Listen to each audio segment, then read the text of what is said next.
Hello hi मोर एक नुआ video को आपनको स्वागत।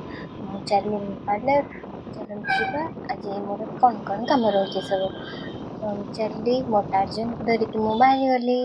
ତ ପହଞ୍ଚି ଗଲି ମୋ ପାର୍ଲରରେ। ତ ଦେଖିବା କେତେ କ୍ଲିନ୍ ହେଇ ଅଛି କି ଅନ୍ଧାର ବାବଦରେ ମତେ ଡର ଲାଗେ ବହୁତ ଅନ୍ଧାରକୁ। ତ ସୁଇଚ୍ ଅନ୍ କରିଦେଲି, ଲାଇଟ୍ ଅନ୍ କରିଦେଲି। ଦେଖନ୍ତୁ କେତେ କ୍ଲିନ୍ ହେଇ ପଡ଼ିଛି। ଦେଖିଲେ ମୋ ମୁଣ୍ଡ ବିନ୍ଧେ। କାମ କଲେ ଯେତେ ନ ବାଧେ ମତେ ଏସବୁ ଦେଖିବାକୁ ବହୁତ ହି ମୁଣ୍ଡ ବିନ୍ଧେ, ଏତେ ଗନ୍ଧା ହେଇ ପଡ଼ିଥାଏ ଦେଖନ୍ତୁ। ତ ମୁଁ ଭାବିଲି ଷ୍ଟାର୍ଟ କରିଦେବା କାମ। ତ ମୁଁ ଭାବିଲି କି ଆଗ ଝାଡ଼ୁ କରିଦେଇକି ତାପରେ ଯାହା ସବୁ ପ୍ରଡ଼କ୍ଟ ତାକୁ ସବୁ ସାଇଜ୍ କରି ରଖିଦେବି। ତ ଦେଖନ୍ତୁ ପୋଛା ଲଗାଇବା ବି ଷ୍ଟାର୍ଟ କରିଦେଲି। କାହାକୁ କାହାକୁ ଭଲ ଲାଗେ ପୋଛା ଲଗାଇବାକୁ, ମୋତେ ତ ବହୁତ ଭଲ ଲାଗେ ପୋଛା ଲଗାଇବାକୁ। ମୁଁ ଡେଲି ମୋ ପାର୍ଲର ପୋଛା ଲଗାଏ, ମୋତେ କ୍ଲିନ୍ ବି ଲାଗେ ଆଉ ଭଲ ବି ଲାଗେ। ଦେଖନ୍ତୁ ତାପରେ ମୁଁ ଟାୱଲ୍ ଗୁଡ଼ା ସବୁ ଫୋଲ୍ଡ କରି ରଖିଦେଲି। ଦେଖନ୍ତୁ ମୁଁ ରିଙ୍ଗ ଲାଇଟ୍ରେ ସେପଟେ ଫୋନ୍ରେ ମୁଁ ସୁଟ୍ କରୁଛି, କେମିତି ରେକର୍ଡ଼ କରୁଛି ଆପଣ ଦେଖିପାରୁଥିବେ ଡୋର୍ରେ।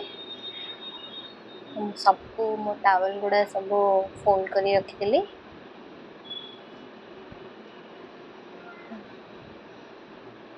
ରାତିରେ ଗଲେ ନା କ'ଣ ହୁଏ କି ଏତେ ଜଲ୍ଦିରେ ଯାଏ ତ କିଛି ବି କରିକି ଯାଏନି, ତ ଯେମିତି ଯାହା ପଡ଼ିଥାଏ ପଳାଏ। ତ ଆସିଲେ ମର୍ଣ୍ଣିଂରେ ମୁଁ ତାକୁ ସବୁ କ୍ଲିନ୍ କରେ, ସାଇଜ୍ କରି ରଖେ।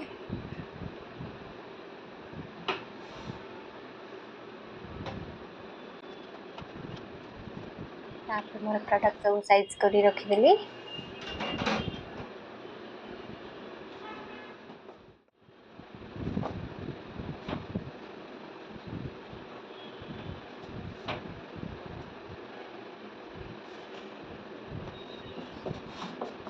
ଆପଣ ଦେଖନ୍ତୁ ଏନ୍ଜୟ କରନ୍ତୁ ମୋ କାମକୁ। ଝାଡ଼ୁ ପୂଜା ସରିଲା, ଏବେ ଯିବା ପୂଜା କରିବା।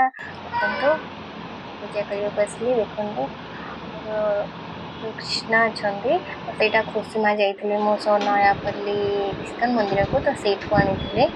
ମୋତେ କହିଲେ ମାମା ତୁମେ ଏଇଟା ରଖିବ ଦୋକାନରେ ପୂଜା କରିବ। ମୁଁ କହିଲି ଠିକ୍ ଅଛି। ମୁଁ ଚାଲିଲି ପୂଜା କରିବାକୁ।